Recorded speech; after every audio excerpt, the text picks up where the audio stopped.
About 15 years ago, it was super common to swap Vortec heads onto your small block Chevy. They were generally considered to be like the best flowing head ever to be put on from factory. Obviously the aftermarket heads were better, but they were cheap, they were readily available, you can get them in any junkyard, and they were better than the stock heads on a 3rd gen Camaro, Firebird, Trans Am, or even a C4 Corvette as far as flow numbers went. Obviously the Corvettes had aluminum heads, which helped a lot with other things, but not flow. So it became very common to swap these engines, the Vortec 350, the L31, into your 3rd gen, because if you had a throttle body injected car, it was a really easy swap. You could almost double your horsepower with just the engine change, no cam, no anything.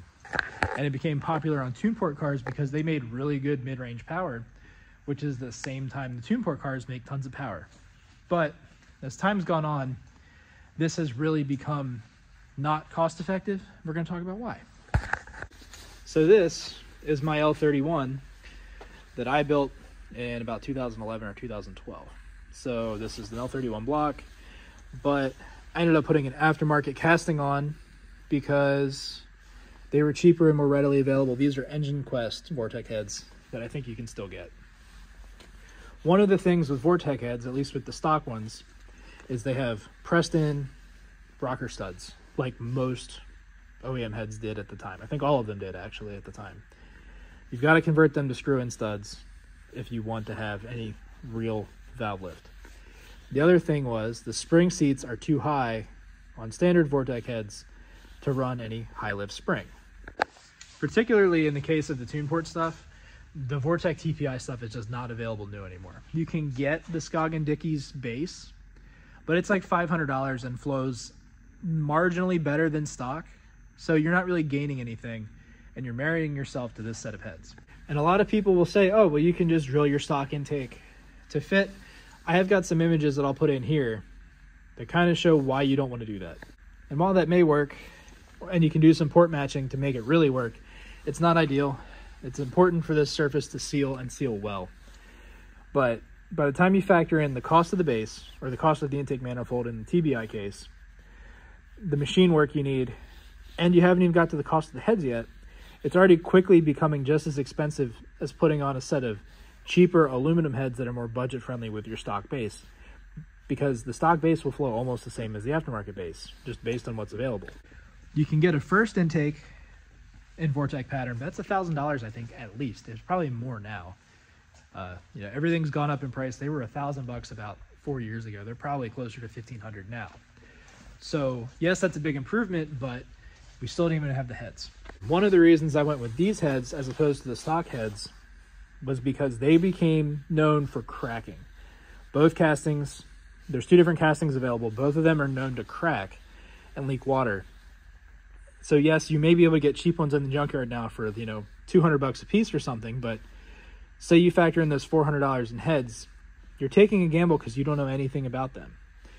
And in my opinion, it's really dumb and irresponsible to put on a head that you know is prone to cracking and put that on your engine that you know is good already. It's a lot of work to risk it. So the other option is you send it to a machine shop, you get the MagnaFlux, you get them checked for cracks, you do all that, but again, that's more money. So when you kind of look at it in the sense that you could spend, say, $1,200 and put on a set of like Profilers or the cheaper AFR heads, or even like these Pro Master heads that are super cheap, that are aluminum, and people do have decent results with. Say you spend $1,000 on that, you'll have a better head with better knock resistance that flows more air, and you're not married to the Vortec stuff. And what I mean by that is I have this Vortec Stealth Ram here that was the intake I used on that engine, and this is basically all it's good for. It's only drilled for a Vortec pattern. I don't think you can get this intake anymore. But if I were to convert to standard heads because I upgraded, I have to buy a new base again. It's almost better to just stick to the traditional small block Chevy pattern in the first place because it saves you money as you grow. And a lot of people will say, well, I have these heads already, or I don't plan on making any more power. And everybody says that, and then everybody realizes later that they're lying and they spent more money than they needed to. So that's the other thing is, if you stick to the traditional small block Chevy pattern, it's cheaper at the beginning. Assuming you can get an Edelbrock or a Scoggin Dickey base, Vortec base, you're going to spend about the same amount of money as you would just putting on a set of aluminum heads and keeping the same intake. And everybody says, you know, I have these heads already, or I got these heads for a good price, I want to use them, or, you know, they meet the goals I have now, I don't plan on making any more power. Anything like that, we all know we're lying. Like, everybody's done that before, and a couple years down the road, realized they were wrong, and they were just trying to convince themselves in the moment. So let me convince you now that it's a good idea to just buy a better set of heads in the first place. And really, this is just specific to the TPI stuff, and maybe even the TBI stuff to some extent, but I don't have as much experience with that. When there are heads as good as the profilers out there for the money, and your cheapest Vortec option is marginally... So let me just kind of sell it to you this way. The cheapest option to have a Vortec pattern intake for Vortec heads, obviously, for a TPI, is half the cost of just putting on a better cylinder head. So by the time you buy the Vortec heads, you buy the intake, you do the machine work, or maybe you don't need the machine work, you know, maybe you do the LS6 spring thing, or the ghetto grind, I think is what they used to call it, or just another beehive spring, but you still need the screw-in studs.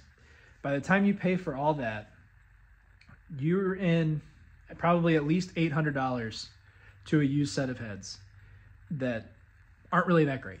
They were good for the time. They were a great budget option when good heads were out there for like 50 to 100 bucks a head, and they were good. They were low mileage. Now the newest Vortec head you're going to get is 24 years old. So I just looked to make sure I wasn't completely talking out of my ass.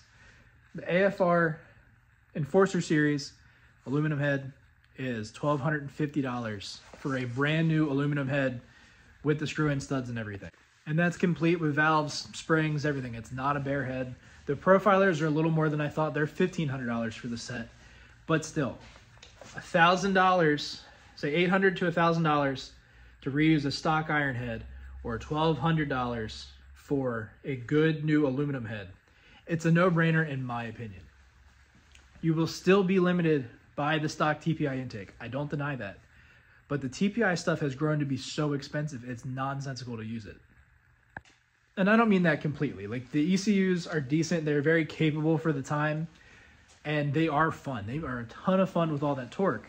But when a used base, you know, for an Edelbrock or an Acel or a TPIS, if you could find one, really, if you can find any of those, because they're not available new anymore. You know, if you can get one of those intakes, they're going to run you $600 or $700, and that's just for the base. Yeah, it flows better, but you're still limited by your long runners.